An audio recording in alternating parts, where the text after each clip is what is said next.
I know that you probably think that sometimes in the last few years, and certainly in the last year, unreasonable demands have been made on you, not least when I and my colleagues have come for what were euphemistically called challenge sessions, and sometimes they've felt a bit rougher than that. But you've risen to the challenge magnificently. And if I just reflect where we were just about a year ago today, you were just submitting your strategic economic plans. Michael Heseltine and I were traveling the country to meet each of you to go through in detail your proposals. And what has come out of that in the last year has been revolutionary. For a start, we were proposing to allocate either £1 billion or at most £2 billion from that initial round.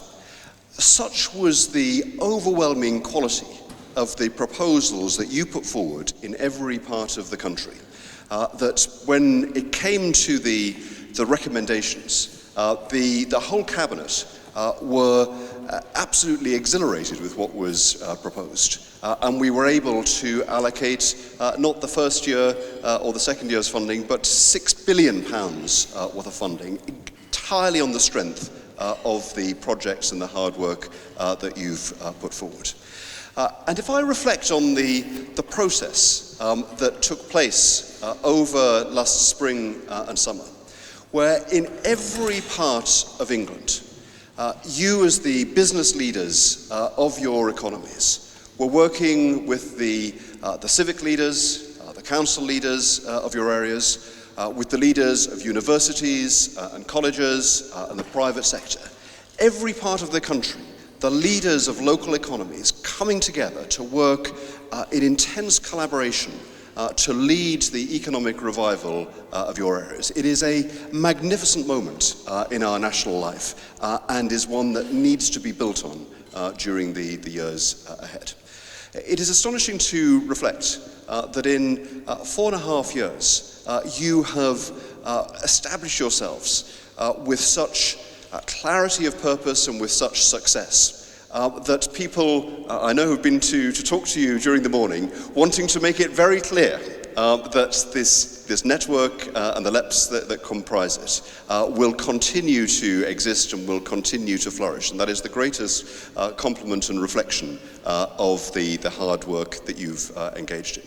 But you will know from our conversations over the years that I want and intend for us to go further. You've got the momentum with you now. The regional economy of every part of the country is being revived. And it's being revived because in every part of the country, what is contained in the local knowledge, the local leadership, the local expertise, these are driving the decisions that are being made across the country. And of course, if you put power and resources into the hands of people who know and have the commitment that you have to your local areas, then of course you're going to see this revival. I have enjoyed immensely, even when we've had some challenging conversations, I've enjoyed immensely getting to know almost everyone in this room. I hope that you will go on from strength to strength, whatever happens after the next election. But you will know that certainly from my party and me personally, I regard the strengths of this network, the strengths of what has been done in the name of local growth, as being one of the proudest achievements of the last few years. Couldn't have happened without you. You are entirely responsible for that.